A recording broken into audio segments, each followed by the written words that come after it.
Alright, it's Jenn from McCreath. I guess we're going to do this in a two-part video, which is fine. The first video was cut off there with a phone call. I was talking about the St. John's Pride flag-raising event at Confederation Building, and I was about to segue into the fact that other organizations are having their own flag-raising events. So I might as well make this video part two about a flag-raising that I did attend yesterday that the media did not cover. And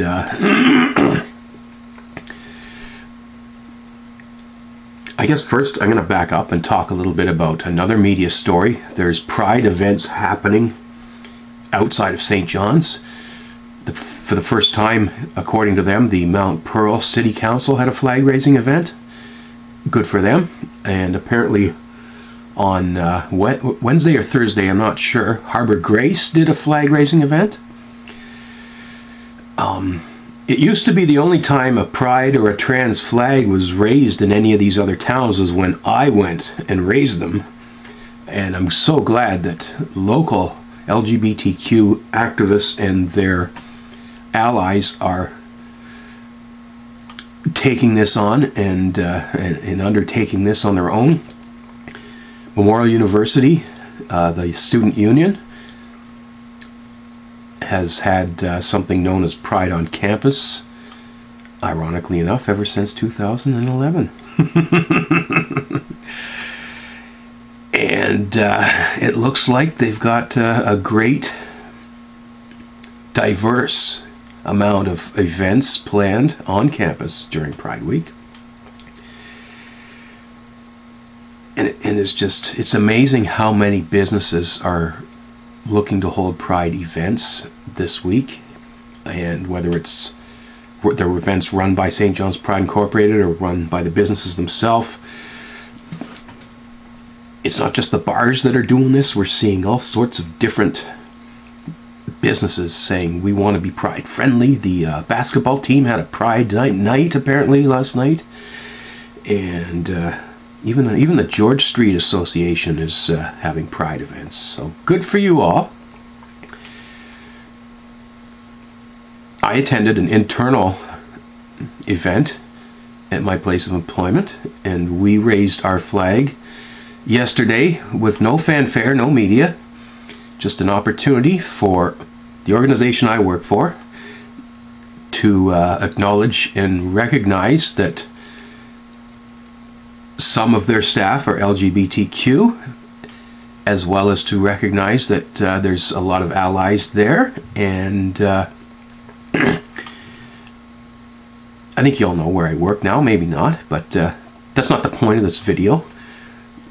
The point is that it's great that private companies and as well as some public organizations are recognizing Pride within their own organization. And it's just really nice to see that, because again, I go back to the early days of my time here in Newfoundland and Labrador coming out as trans. There was not a lot of organizations doing Pride things, and it's just, again, I talked a little bit in my last video about how it's nice to see rainbow flags, but the crux of the issue is learning and hearing from the people that are still facing oppression and discrimination. And the more Pride events that are there, it's an opportunity for these voices, hopefully, to be seen and heard. We didn't see a lot of that at the Confederation Building, at least from the news coverage I could tell. It was more about politicians patting themselves on the back. But yeah, I think there's a reminder here that there's still a lot of issues that need to be resolved, and let's not forget that, as they say, Pride was initially a protest. And celebrate, yes, have fun, but let's also remember that there are a lot of LGBTQ people who are still facing harassment, discrimination, violence, problems accessing health care, problems finding high-quality employment, etc. And let's keep those topics going. Let's keep the conversation going. And a quick shout out also, queer, what are they calling that festival? up in cottage country there, on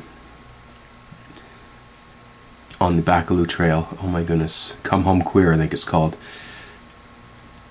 What appears to be a group of older LGBT, specifically older lesbians, have organized a little festival out in the rural part of the province, and I think that's great, and I wish you all the best of luck this weekend.